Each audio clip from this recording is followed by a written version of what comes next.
Okay, let's get started building a PowerPoint. So here we are, blank, new PowerPoint. I got it by hitting Control N. Of course, you could always go File and New to get a blank document. It defaults to giving you one slide here. And this is called a title slide. If you looked in the layouts, you can see here the title slide is highlighted.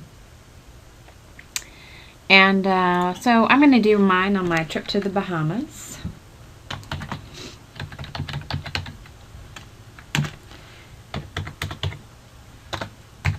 Yeah, it was 05. It's been a while. So my title slide is here. Obviously, I'm going to need some more. And this assignment requires you to add 5 slides of content. And I know I'm going to use this two content layout, so I'm going to go ahead and click it. And you can actually do Control Y for redo, and it will just keep doing the last thing you did. And I know I want 5 of those, so that's 2, 3, 4, 5. And then my next slide is going to be title and content, because it's going to be the slide where I remind myself to ask if anyone has questions. And it might seem strange to have a slide that just says questions, but I'm going to put a picture on it. And what it does is, while I'm speaking, sometimes I get nervous, and this will remind me to stop and make sure that my audience, answer any questions my audience has when I am done. And the very last slide is also going to be title and content, because that's going to be your bibliography, which I'll explain how to do in a separate slide. It's not very hard. Nowadays you have several cool websites that will cite sources for you. So it gets pretty easy. So in each one of these slides, I'm going to pick a different activity that I did during my trip to the Bahamas. So my first one here is going to be horseback riding.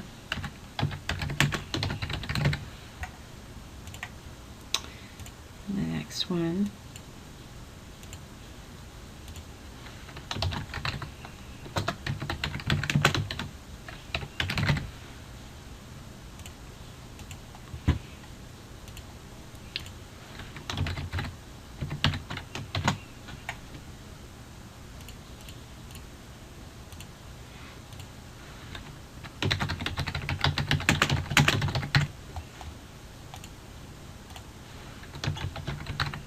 What wouldn't be a vacation without shopping? All right. So that was a joke. Probably not for everybody, but I like to shop.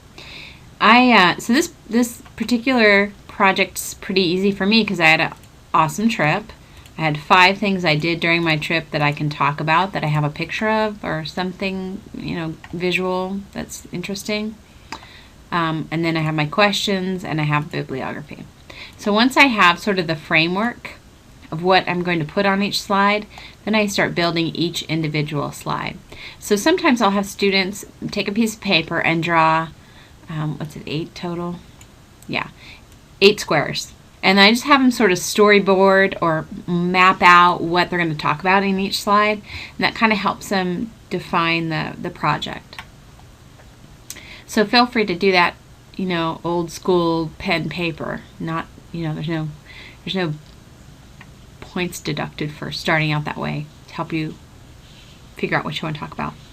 Okay, horseback riding. I want to grab a picture, so I can click here on Insert Picture. This works just fine. You could also go up here to Insert and then Picture. But if you use this one, then it will put the picture right in this box for you. And it's nice because your bullets are already set up on this side. So it just makes creating the PowerPoint pretty simple and pain-free. So I clicked on this. It went to my library, but I actually put a folder on my desktop with all the pictures that I want to use for this particular assignment. So this one's horseback riding. So here's a picture. So that looks okay, but I think I'm going to crop it just a little bit to tighten it up. So Picture Tools, here's my contextual tab. I'm going to go over here to crop, click it one time. The edges change to those black markers, and I could bring it in just a little bit. Although that water sure is pretty. And I just click off, and it's cropped. the last thing I'm going to do to the picture is pick a picture style, and this is important because this is the difference between a really slick looking presentation and one that really doesn't quite look finished. When you do little things like take the time to put on borders on your pictures, it just adds that little bit of professionalism to your presentations. And then this one is your spin button. If you wanted to have something off center, you could do that. But I come from a marketing sales background, and I tend to make my PowerPoints pretty straightforward. Most of the time when I was using a PowerPoint, I was trying to get something from someone, you know, sell them something or whatever. So I try to keep I just always think simple and straightforward, to the point, kind of. Now before I do a bunch of text, I'm going to go up here to design and pick the design for my whole PowerPoint.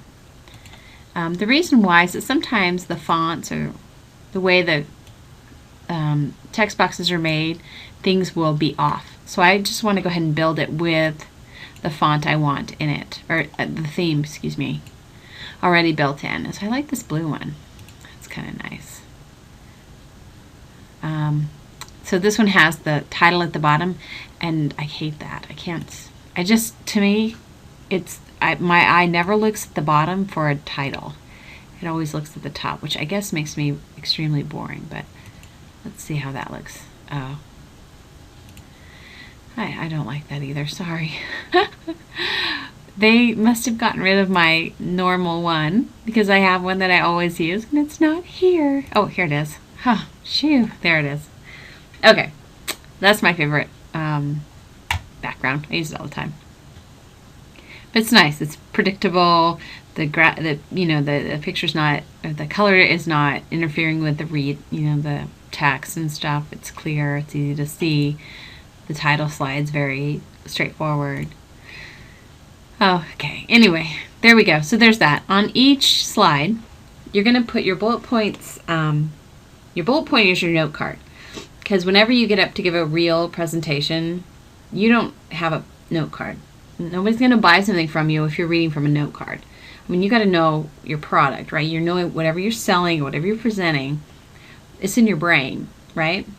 So that's part of why I let you pick the topic for this assignment, is I want it to be something you're very comfortable with. So on horseback riding, I'm going to keep it pretty simple. I'm going to talk a little bit about the ride. And so I hit the enter key to get my next bullet, and then I'll hit the tab key to move it over. You could also go up here to home, and you have your indent keys here that will move things forward and backwards. So in the ride we did, we rode in the marsh first, and then we went in the ocean, and then we did like a kind of a mountain trail ride. Not really a mountain, but whatever. Not in water. And then I would talk about the people. The lady who ran the barn was nuts. I'm like, she's seriously, wow, way too much time at the barn. So I would, crazy horse lady. And then everyone else on the tour or on the ride was from another country, so that was kind of cool, because like this lady was from France, and so it was just it's always interesting to hang out with people from other countries. They have such a different perspective on everything, and so you could modify this a little bit, move it around. If you wanted to shift and select both of these, then you can use your control and your arrow key, and you can just nudge them up or down. That's kind of handy. You can also hit your arrange key here, and you can align it to the top together, so now they're both on the top like that. Those are some cool shortcuts. So that would be a complete slide. You have your note card information here, and you have a picture here, you have your title here, and you would do that to the remaining slides, all the way down here till your question slide. And on your question slide, we'd want to grab a picture. So that one came in way small. I wouldn't want it that small. I'd want it a little bigger. But what happens when I make it super big, it gets really fuzzy. And hopefully you can see this in the video. But that's it's pixelating. And what that means is you've gone past 100%. So when you right click and you go here to size and position, you can see I've made it 400% of the original picture, which it won't work. It has to be 100% or smaller, or it pixelates and it looks crappy. Is that a technical word? Professional word? Crappy? Sorry if I offended. Didn't mean to. Anyway, negatory on this picture. It's out. Let's go grab a different picture. We need to get one that will fit. This was a real bridge that we walked across. It was beyond gorgeous. Great trip. Anyway, I'm going to grab my frame and I'm going to call that one done. All right, I'm going to stop here and I will pick you up on the next lecture with a few more cool tips and tricks for PowerPoint.